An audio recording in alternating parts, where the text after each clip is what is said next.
जा रहे हैं कला और संस्कृति और अंतिम है ये मिडिवल का, हिस्ट्री का। तो पहला क्वेश्चन है कि ताजमहल को डिज़ाइन करने वाला वास्तुकार कौन था? बताइएगा, ताजमहल को डिज़ाइन करने वाला वास्तुकार कौन था? बहुत ही यूनिक क्वेश्चन है। तो याद रखिएगा बी, उस्ताद अहमद लाहौरी थे। कौन थे? उस्ताद अहमद लाहौरी थे।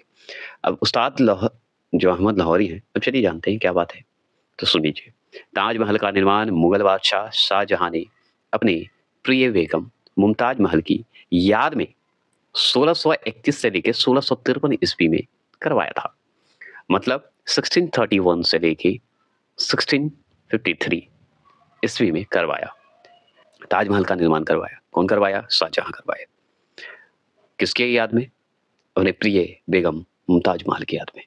क्लियर हो गया? मुगल बादशाह शाहजहां ने बनवाया था। बहुत इंपॉर्टेंट है। आगे बात करते हैं। यह शाहजहां यह शाहजहां एवं मुमताज महल का मकबरा है। जो ताजमहल आप सुन रहे हैं वो मुमताज महल और शाहजहां का मकबरा है। मुमताज महल का मकबरा था, शाहजहां का भी मकबरा उसी जगह मतलब वहीं हुआ था, तो शाहजहां का मकबरा है। इसका प्रमुख वास्तुकार अगर पूछे, किसका? ताजमहल का प्रमुख वास्तुकार पूछे तो उस्ताद अहमद लाहौरी बता दीजिएगा।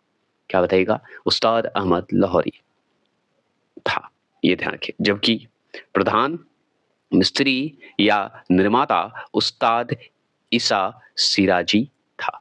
अगर पूछे कि भाई वास्तुकार कौन था तो उस्ताद अहमद लाहौरी। अगर आपसे पूछते कि इसका प्रधान मिस्त्री कौन था, मिस्त्री बनाने वाला मिस्त्री कौन था, निर्माता कौन था, तो उस्ताद ईसा सिराजी था। कौन था? उस्ताद ईसा सिराजी था। अब देखते हैं दूसरा प्रश्न। दूसरा प्रश्न है कि निम्नलिखित युग्मों पर विचार कीजिए। सुमेलित नहीं है वो बताना है। कौन सुमेलित नहीं है? मतलब इसमें से 3 सही होंगे, 2 सही होंगे या 1 भी सही नहीं हो सकते। बताइए क्या है? तो देखिए, निशात बाग। निशात बाग जो है किस राज्य में है? बताइए, क्या निशात बाग जो है लाहौर में है? क्या ये सत्य है? शालीमार बाग कश्मीर में है? क्या ये सत्य है? पिंजौर बाग, क्या ये सही है? देखिए, इसमें अगर बात करें तो 1 और 2 जो है नहीं, गलत है, क्योंकि निशात बाग जो है हमारा लाहौर में नहीं, कश्मीर में है। ठीक है? ये ध्यान रखना है। और शालीमार बाग जो है हमारा लाहौर में है, जो कि यहाँ पे कश्मीर में गलत है। यहाँ पे होना चाहिए लाहौर, उल्टा कर दिया है। तो निशात बाग कश्मीर और शालीमार बाग लाहौर, यही गलत है। पिंजौर बाग जो है पंजाब में है, ये सही है। ठीक है? जो कि आपको यहाँ पे दिख रहा होगा। आगे बढ़ते हैं, तीसरे प्रश्न की बात करते हैं। ये देख लिया ना, निशात बाग कश्मीर, शालीमार बाग लाहौर, पिंजौर बाग पंजाब। चलिए तीसरा प्रश्न क्या है? तीसरा प्रश्न है कि रामायण का फारसी में अनुवाद किसने किया था? तो ये ऑप्शन नंबर बी, वदायूनी ने किया था। वदायूनी ने रामायण को फारसी में अनुवाद किए थे। चलिए कैसे, अब जानते हैं। तो अकबर के कहने पर वदायूनी ने रामायण का फारसी में अनुवाद किया था। समझ गए? रामायण के आदेश पे, सॉरी अकबर के आदेश पे, मैंने भी क्या बोल दिया। अकबर के आदेश पे वदायूनी जो थे वो रामायण को फारसी में अनुवाद किया था, मतलब अनुवाद किए थे। आगे बात करते हैं। इस कार्य को पूर्ण करने में 4 वर्षों का समय लगा। कितने वर्ष का समय लगा? 4 वर्ष लगा था। समझ गए? रामायण को फारसी में अनुवाद करने में 4 वर्ष लगे थे। 1574 ईस्वी में, मतलब 1574 की बात हो रही है। ईस्वी में अकबर ने वदायूनी को अपने दरबार में इस्लाम धर्म के अधिकारी और सलाहकार के रूप में नियुक्त किया था। समझ गए? तो अकबर ने वदायूनी को इस्लाम धर्म के अधिकारी और सलाहकार के रूप में नियुक्त किया था। कब? 1574 ईस्वी में, जहां उसने अपने जीवन के अनेक वर्ष व्यतीत किए थे। मतलब अनेक वर्ष व्यतीत किया, याद रखिएगा। चौथा प्रश्न है, ध्यान से क्वेश्चन सुनिएगा। चौथा प्रश्न है कि मुगल काल के दौरान एक विदेशी व्यापारी भारत आया था तथा उसने एक विशेषज्ञ के रूप में तख्ते ताउस मतलब मयूर सिंहासन का वर्णन किया। उसका नाम क्या था? विशेषज्ञ थे एक तरह से, विशेषज्ञ के रूप में तख्ते ताउस का वर्णन किया। तख्ते ताउस किसका नाम था? मयूर सिंहासन को ही तख्ते ताउस कहा जाता है। ये ध्यान रखिएगा, पढ़ चुके हैं आप। तो कौन था वर्णन किया था? तो वो था करने वाला सी नंबर का क्वेश्चन। कौन था? ट्रेवर नियर बोला जाता है, यही था। और चलिए इसके बारे में जानते हैं। तो फ्रेंच व्यापारी था जो कि मयूर शासन का वर्णन किया है। तो फ्रेंच व्यापारी ट्रेवर नियर, ट्रेवर नियर बोला जाता है, नियर ने शाहजहां के मयूर सिंहासन या तख्ते ताऊस का वर्णन किया है। मतलब मयूर सिंहासन को ही तख्ते ताऊस कहते हैं। उसका वर्णन किया था, फ्रेंच व्यापारी था, याद रखना है। मयूर सिंहासन का प्रयोग शाहजहां स्वयं बैठने के लिए करता था। सोचिए, मयूर सिंहासन का शाहजहां खुद स्वयं बैठने के लिए करता था। इस सिंहासन के प्रसिद्ध, मतलब जो मयूर सिंहासन है, सिंहासन में प्रसिद्ध कोहनूर का हीरा जड़ा हुआ था। समझ गया, कोहनूर का हीरा जड़ा हुआ था इसमें। नादिर शाह ने 1739 ईस्वी में दिल्ली पर आक्रमण किया। 1739 में, मतलब 1739 में नादिर शाह ने दिल्ली पर आक्रमण कर दिया तथा खजाने के साथ इस सिंहासन को भी अपने साथ फारस ले गया। फारस ले गया। कौन सिंहासन को? मयूर सिंहासन को ले गया था। कौन? नादिर शाह। कहाँ ले गया था? फारस। पांचवा प्रश्न को ध्यान से सुनिए। पांचवा प्रश्न है, सुविख्यात संगीतकार तानसेन और बैजू बावरा किसके शासनकाल से संबंधित है? तो सी अकबर के समय मतलब शासनकाल से संबंधित है, अकबर के समकालीन थे तानसेन और बैजू बाबर। अब चलिए जानते हैं इनके बारे में। फर्स्ट पढ़ लेंगे, ज्यादा नहीं है, 13 क्वेश्चन इसका भी है। संगीतकार तानसेन और बैजू बाबर, मतलब बैजू बावरा बोला जाता है, बैजू बाबर मतलब बैजू बावरा, वावरा। तो संगीतकार तानसेन और बैजू बावरा, जिनका नाम था, बैजू बावरा का नाम था पंडित बैजनाथ, याद रखिएगा, पंडित बैजनाथ नाम था। अकबर के समकालीन थे, हम अच्छे से जानते हैं भाई, अकबर के समकालीन थे। ये दोनों स्वामी हरिदास के शिष्य थे। तो तानसेन और बैजू बावरा, जिन्हें पंडित बैजनाथ बोलते हैं, वो हरिदास जी के शिष्य थे, चेला थे, ये ध्यान रखना है। तानसेन का मूल नाम अगर पूछा जाए, वास्तविक नाम, तो रामतनु पांडे थे। जैसे बैजू बावरा का नाम था पंडित बैजनाथ, उसी तरह रामतनु पांडे का भी नाम था, रामतनु पांडु नाम था हमारे तानसेन का।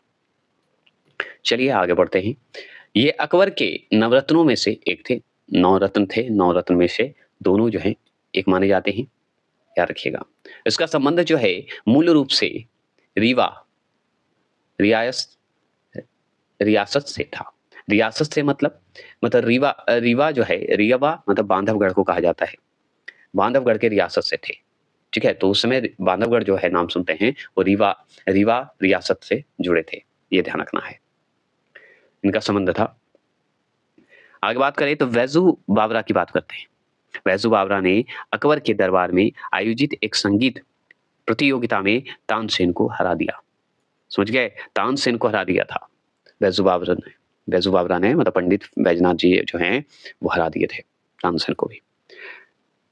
बैजू बावरा का जन्म जो है गुजरात में हुआ था। बैजू बावरा का जन्म कहाँ हुआ? गुजरात में। और इनका अगर समयकाल पूछे ना, तो 1542 से लेके 1613 ईस्वी तक माना जाता है, मतलब 1542 से लेके 1613 तक माना जाता है, मतलब 1613 ईस्वी तक माना जाता है। देखिए छठा क्वेश्चन है, कुबत उल इस्लाम मस्जिद का निर्माण किसके द्वारा करवाया गया था?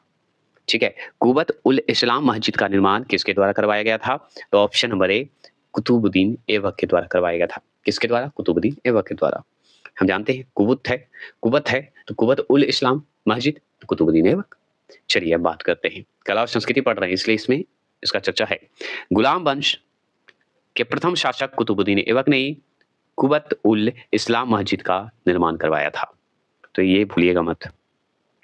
दिल्ली की प्रसिद्ध कुतुब मीनार के पास स्थित इस मस्जिद का निर्माण 1192 मतलब 1192 ईस्वी में प्रारंभ करवाया था। मतलब 1192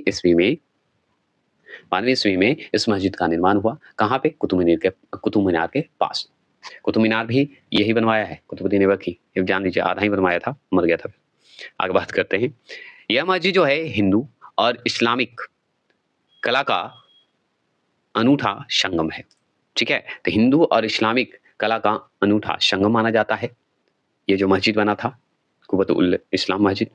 इस काल में, याद रखिए, इस काल में मतलब जब ये कुतुबुद्दीन ऐबक था उस काल की बात हो रही है। इस काल में मेहराब, गुंबद तथा ऊंची मीनारों का निर्माण किया गया था। मतलब इसी के समय, गुलाम वंश के समय ही मेहराब का, गुंबद का और ऊंची मीनारों का निर्माण करवाया गया था। चलिए 7वें प्रश्न की बात करते हैं। 7वां क्वेश्चन क्या है कि गुजरात विजय के उपलक्ष्य में अकबर ने निम्नलिखित में से किसका निर्माण करवाया था? बताइए, गुजरात विजय जब हुआ था, अकबर ने जीता था, तो किसका निर्माण करवाया था बताइए? तो बुलंद दरवाजा का निर्माण करवाया था, जो कि ऑप्शन नंबर बी दिख रहा होगा, है ना? बुलंद दरवाजा का निर्माण करवाया था। चलिए अब जानते हैं भाई। तो सुनिए, बुलंद दरवाजा का निर्माण 1571 ईस्वी में अकबर ने फतेहपुर सिकरी में गुजरात विजय के उपलक्ष्य में करवाया था। तो बुलंद दरवाजा कहाँ बनवाया था अकबर ने? तो बुलंद दरवाजा कहाँ बनवाया था? फतेहपुर सिकरी में बनवाया था। क्यों बनवाया? क्योंकि गुजरात विजय किया था, गुजरात को जीता था। कब बनवाया? 1571 ईस्वी में। कौन बनवाया? अकबर बनवाया। यह दरवाजा 53 मीटर ऊंचा, मतलब 53 मीटर ऊंचा एवं 35 मीटर चौड़ा है। बुलंद दरवाजा जो बनवाया था 50 मीटर ऊंचा बनवाया था, मतलब 53 मीटर ऊंचा और 35 मीटर चौड़ा बनवाया था। हिंदू और फारसी स्थापत्य कला का अद्भुत उदाहरण होने के कारण इसे भव्यता, क्या बोला जाता है? भव्यता के द्वार नाम से भी जाना जाता है। भव्यता के द्वार के नाम से भी जाना जाता है। कौन? बुलंद दरवाजा, है ना? ऐसे बोल सकते हैं। फतेहपुर सिकरी नगर जो है अकबर ने बसाया था। फतेहपुर सिकरी बहुत प्रिय था अकबर का, इसलिए उसी ने बसाया था। फतेहपुर सिकरी किसने बसाया? अकबर ने बसाया। इसे अपनी दूसरी राजधानी भी घोषित किया था। तो फतेहपुर सिकरी दूसरी राजधानी था अकबर का, ये जान लीजिए। यह स्मारक जो है विश्व का सबसे बड़ा प्रवेश द्वार था। समझ गए? विश्व का सबसे बड़ा प्रवेश द्वार माना जाता था। चलिए क्लियर हो। 8वां प्रश्न की बात करते हैं। 8वां प्रश्न सुनिए। पहाड़ी school, Rajput school, Mughal school और कांगड़ा स्कूल निम्नलिखित में से किस कला की विभिन्न शैलियों को जो है दर्शाता है? तो वो दर्शाता है चित्रकला को। किसको दर्शाता है? चित्रकला को दर्शाता है। अब चलिए जानते हैं। तो सुनिए, पहाड़ी school, Rajput school, Mughal school और कांगड़ा स्कूल। कागड़ा भी बोल सकते हैं, कांगड़ा भी बोल सकते हैं, गलत नहीं है। कागड़ा। चलिए, तो ये कागड़ा स्कूल मध्यकालीन चित्रकला की विभिन्न शैलियां हैं। समझ गए? चित्रकला की विभिन्न शैलियां है। क्लियर हो गए? अब बात करते हैं, सुनिए। उत्तर पश्चिमी हिमालय क्षेत्र के विभिन्न पहाड़ी राज्यों में की जाने वाली चित्रकारी को सामान्यतः पहाड़ी चित्रकला कहते हैं। अब पहाड़ी राज्यों में जो भी चित्रकारी किया गया, तो हम जानते हैं उसे पहाड़ी चित्रकला कह दीजिए। जैसे पहाड़ी स्कूल, राजपूत स्कूल जो जानते हैं, वे चित्रकला है। इसमें वर्तमान अगर देखा जाए वर्तमान में कहाँ है ये पहाड़ी चित्रकला, तो हिमाचल प्रदेश, जम्मू कश्मीर तथा उत्तराखंड का टिहरी गढ़वा क्षेत्र में आता है। ये सब जो चित्रकारी हुआ था, पहाड़ी चित्रकारी। और बात करते हैं, अब ये जो पहाड़ी चित्रकारी आप जान गए। मध्यकालीन मंदिरों में चित्रकला तथा मूर्तिकला के उत्कृष्ट उदाहरण मिलते हैं, जबकि मंदिरों की चित्रशलाएं अधिकतर दक्षिण भारत में मिलती है। दक्षिण भारत में अधिकतर मिल जाता है आपको ये जो चित्रशला है।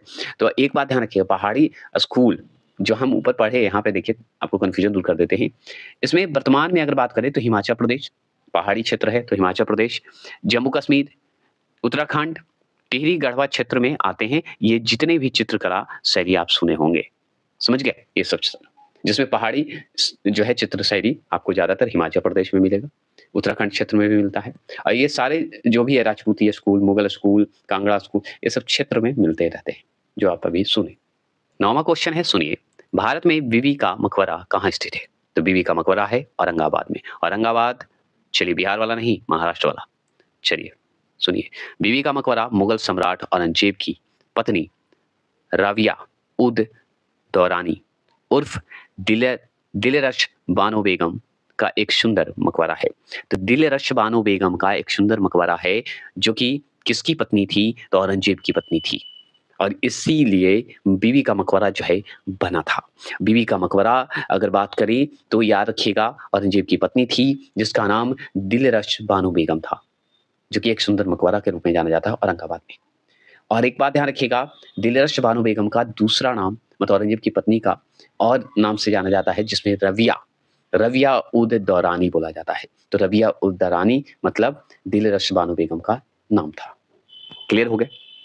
और सुनिए, यह मकबरा, मतलब बीबी का मकबरा की बात हो रही है, यह मकबरा मतलब बीबी का मकबरा महाराष्ट्र के औरंगाबाद जिले में स्थित है। महाराष्ट्र के औरंगाबाद जिले में स्थित है। बीबी इसका निर्माण कब किया गया? 1668 में। 68 मतलब 1668 ईस्वी में करवाया गया था।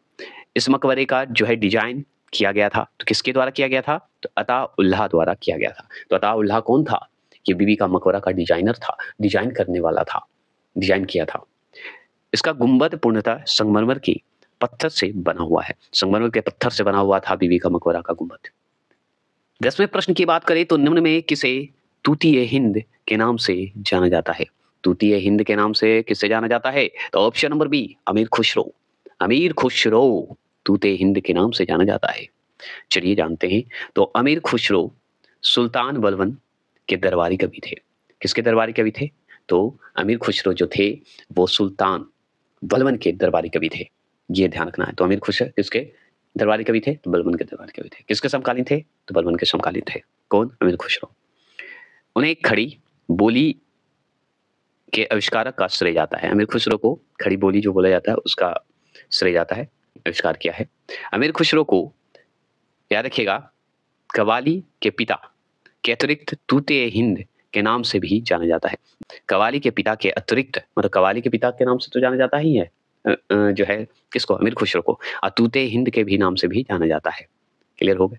और सुनिए, अमीर खुसरो का जन्म अगर बात करें तो 1253 ईस्वी में एटा मतलब उत्तर प्रदेश के पटियाला नामक कस्बे में हुआ था। तो एटा जो है अभी वर्तमान में उत्तर प्रदेश को क्षेत्र में पटियाला नामक एक कस्बे में हुआ था, जो कि 1253 ईस्वी में हुआ था।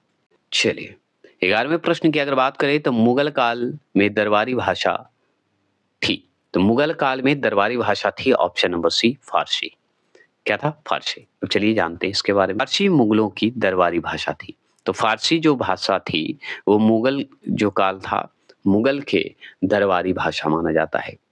राजकाज से संबंधित सभी काज जो है फारसी में ही संपन्न होते थे। जितने भी राजकाज होते थे, जैसे बिहार में हमारा हिंदी और उर्दू और कागज पे हिंदी का इस्तेमाल होता है ना? तो उसी तरह वस्तुतः भारत में फारसी साहित्य का विकास मुस्लिम विजेताओं के आगमन से प्रारंभ हुआ। भारत में फारसी जो साहित्य का विकास की अगर बात करें तो मुस्लिम जो विजेता थे, जो मुस्लिम थे, जीत के आए थे, उनसे शुरू हुआ। यह प्रारंभ में शासक वर्ग तथा अमीर वर्ग की भाषा थी। ये जो है शासक वर्ग और अमीर वर्ग के ही बीच चलता था ये भाषा, फारसी भाषा। और इसको उन्हीं का संरक्षण भी प्राप्त था। मतलब अमीरों का और शासकों का ही संरक्षण प्राप्त। 12वां प्रश्न है कि हवा महल का निर्माण किसने करवाया था? तो हवा महल का निर्माण ऑप्शन नंबर बी, महाराजा प्रताप सिंह ने करवाया था। महाराजा प्रताप सिंह ने। चलिए जानते हैं। देखिए हवा महल का बात कर रहे हैं हम लोग। तो हवा महल राजस्थान की राजधानी जयपुर में स्थित एक जो है राजशाही महल है। हवा महल का निर्माण करवाने वाले महाराजा प्रताप सिंह है, जो कि राजस्थान की राजधानी जो जयपुर है वहां स्थित है। और ये राजशाही महल के रूप में था हवा महल। आप तो घूमने जाइए। इसका निर्माण जो है सन 1798 ईस्वी में महाराजा प्रताप सिंह ने करवाया था। और याद रखिएगा करवाए थे कब? 1798 ईस्वी में। कौन करवाए थे? महाराजा प्रताप सिंह। हवा महल क्या था? राजशाही महल था। इसका निर्माण जो हुआ था वो वर्तमान में अभी है कहाँ? राजस्थान के राजधानी जयपुर में स्थित है। आप जाइए, आप सुनिए। इसके वास्तुकार भी तो कोई होंगे जो हवा महल बनवाए थे। तो इसके वास्तुकार थे लाल चंद उस्ताद थे। कौन थे? लाल चंद उस्ताद थे। और याद रखिएगा सिटी पैलेस की, ठीक है, सिटी पैलेस की ओर से हवा महल में शाही दरवाजे से प्रवेश किया जा सकता है। समझ गए? यह एक विशाल आंगन में खुलता है। जैसे ही आप इस शाही दरवाजे में प्रवेश करिएगा ना तो एक विशाल आंगन खुलेगा, जिसके तीनों ओर 2 मंजिलों इमारतें हैं। के पूर्व की ओर, अगर पूर्व की ओर देखिएगा तो हवा महल स्थित है। तो इसी के पूर्व में अंदर जब जाइएगा ना तो इसी के पूर्व में हवा महल स्थित है। इसके आंगन में एक जो है पुरातात्विक संग्रहालय भी है, जो कि आप अभी जाइएगा तो इस आंगन में भी पुरातात्विक एक संग्रहालय है, दिखाया गया है। तो चलिए 13वां प्रश्न है कि किस विश्व धरोहर स्थल को मुगलों का कब्रिस्तान कहा जाता है?